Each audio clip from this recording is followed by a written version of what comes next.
May gabi isa tanan, actually naulaw jud ko, nauwaw jud ko sa tinuod lang kay kanang nakakita mo sa kong moment ba nga sin grabing hilak na ako actually sa tinuod lang kanang ato nga time ang good wala koy taro nga tulog kay gumikan lagi sa nahitabo nga commotion diri sa mua. Ang akong tulog is 4 a.m. hangtod 6 a.m. dayon ni duty pa ko, praktikuman ko. Then, daghan ko gihuna-huna kay naapa ko libro nga ansiranan, as in usa jud ka libro nga kinahanglan ansiran kay ugma na siya ipas. Dayon demo pa gyud nako. So daghan ko gihuna-huna ba dayon. Aside pa gyud ana is naapa ko'y mga side hustle. So karon gumikan sa kadaghan ako gihuna-huna, walay tarong tulog. Nya pag wala betay tarong tulog no kay maglabad atong ulo. Ang unstable ko ba emotionally, so mutong ni burst out gyud ko. Nya pasensya kay tanan mo kay naka-witness gyud mo. Actually di gyud ko ang klase sa tawo nga kana bitong kanang magpakita sa akong weakness. Kay naanad ba mo no nga strong akong personality, pero sahay man good na gyud tay time nga kanang di na gyud nato makaya ba. Ako lang klarohon nga wala na gyud ko nahigugma ng akong bana. Mo bitaw nang nagpaanal ko kana bang gusto jud ko nga maanal mi kay wala, as in wala na jud. The moment nga ni decide ko ana nga magbulag mi is accept na nako nga isa makauyab man siya, wala na ko'y pakialam. Karon there was this time nga nangutan ako sa iyang auntie kung kinsa na sa iyang babay. Unya ako auntie kay niingon man siya, balihan ang auntie supposed to be. Mag-auntie lang yapon ko, sort of respect lang gyapon. Kanang ingon siya kanang wala ko kahibaw kung naabay kanang babae. Ikaw kanang kuana dito kanang i-check kuno dito sa iligan. So ningingon ko nga auntie kanang bulag na mi. So dapat i-accept na nako nga kanang makababay siya. Nang babae manggali nga kami pa unsa pa kanang bulag na no. Gi-accept na nako. So wala na ko'y pakialam kung kinsa iyang babay. Na-shock lang ko nga sa kadaghan niyag pwede nga himuong kanang babay ang ako pang amiga. Pero kanang sa hinay-hinay na-accept pa man yun ako. Ang nakaapan lang atong akong amiga is minyo sad siya. Unya kani biyang mga laki no, bisang cheater to ihang bana. Sorry ha, kabaw kong friend ta. Kanang masakitan gid gihapon na sila samot nag kanang mabawsan. Sakit kina nila nga kanang kaugalingon nilang multo ba no, takot sila sa sarili nilang multo. Sakit gid na nila nga mabawsan sila kay gumikan sa ilang ego. Muuto nga sayop sa tukumiga kay nagpasakop man no. Dapat di lagi kita magpasakop, tarungon jog ninja.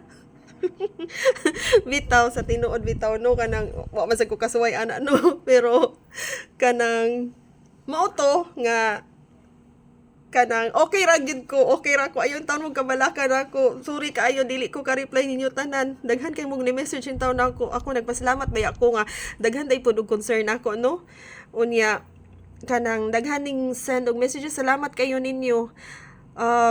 Nasa ni offer na ko kanang mag-pray daw kanang kanang permit ko nag-pray dito gali ko sa kanang STVP karon nagdala ko kanang bouquet akong gihatag ni Papa God.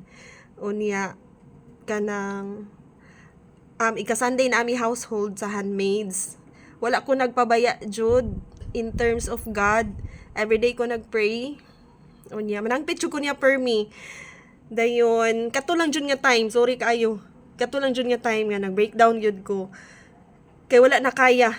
So emotionally unstable gyud ko, gi-accept na nako kay way tarong tulog, way tarong siguro pud ko atong kaon nya puno kay ko ba nya labad kay akong ulo nya akong huna-huna pirmi ra nga naa sa libro nga mahuman ta na nako answer. Actually hapit ako mahuman, wa pagid ko nahuman, gamay na lag kuwang. Unya ugma kay half day raman mi, so makalugar pa ko sa akong demo ug kanang prepare no. Naa naman ko'y demo diri ang paghanay, ang pagkuan na lang, pag-polish na lang. So ingon ana ko ka busy. Unya nahimuot lang ko ba kay imbis nga kanang kaniyong gid akong mga amiga sa manawag kuan pod kanang mga bugal-bugalon sad kay tanan. So ang kuan ini sakit siya pero makatawa na lang ko sa mga panghitabo.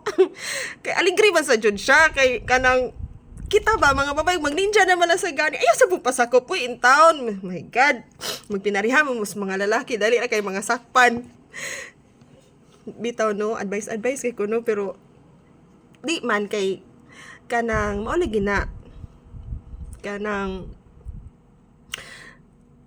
moto basta okay ra gyud ko kanang salamat kayo ninyong tanan unya kabalo ko nga kanang daghan kayo na ning message gyud nako unya kanang salamat sa inyong mga words of wisdom. I really appreciate it. And then there's always blessings for everything. Ako naglaom jud ko ni salig sa Ginoo nga after ani nga mga pagsuway nagid siya ihatag na ako nga reward. Ay noon sa na nga reward uy nganong grabe man gyud akong mga pagsuway, excited jud ba ako unsa man nga reward Lord imong ihatag na ako kay ngano man nga grabe man gyud imong pagbuko pag anak uy kanang as in kanang padayon ba continuous bitaw unya kasagara jud na ako no kay kanang betrayal ngano man jud na uy nga kanang ngano kana man gyud every time na lang kana ngano jud na nganong betrayal man per me Lord uy ay noon okay ra ko ana uy kaysa kanang health no bahala uri mo diha kan ari lang kos betrayal kay pwede ra nga kanang makontrol no pero health na gani ayaw lang na dili lang ko anang health problem ayaw lang ko ana bahalag tambok ko wala ko'y sakit unya sa tinud lang baya no maluoy ba ako kung kinsa na iyang mababay baya kasi kung bana naminaw magkaroon ako no maluoy ko sa imuhang mababay ngano kanang he does not take responsibility baya like for example kana bitaw one time, nag-drive mi ato sa kanang multicab ba. Siya nag-drive, niliko na siya. Sa lapu-lapu to nahitabo. Niliko na siya, nadakpan, bitaw na siya sa sitong. Ngingnan, bitaw ka na niya, ambi mo ang driver's license. Akong ihatag, ikay nag-drive, akong driver's license, imong ihatag. Ingana na siya, muna nga maluwi ko sa iyang mababay baya. Kay kanang manghinaw na. Imagine na, gandin nyo, gibukbuk ang babay siya. Diin, perting dagan, yahanong gi-safety iyang self. Wag niya dopi ang babay nga iya itaon bay ako lay kulata ha. O di ba? So imbis nga maluoy ko magkatawa na lang kay kaila kay kuana kong bana 19 years. Di ka makaila sa tao. Muna nga kanabang nakatawa lang jud ko sa panghitabo. Kanang luoy ang yang mababay unya di ra po na siya kanang hangtod sa isa ka babay kanabang kanang talagsa lang mura lang niyag kanang sinina mura lang gailis og sinina after pila ka months lahi na sa dinana na siya dali mapulan murag sa kuara na siya natarong nya kay di naman ko unya dong muro ni G ika May 4 dong ha at tag barangay sa Kugon Cruz kay nagpatawag ko nimo didto para ma-settle ta dong magpinirmahay ta ba nga di na ko manghilabot nimo di na sad ka manghilabot nako ana ra dong mura gud na dong tunga dong ha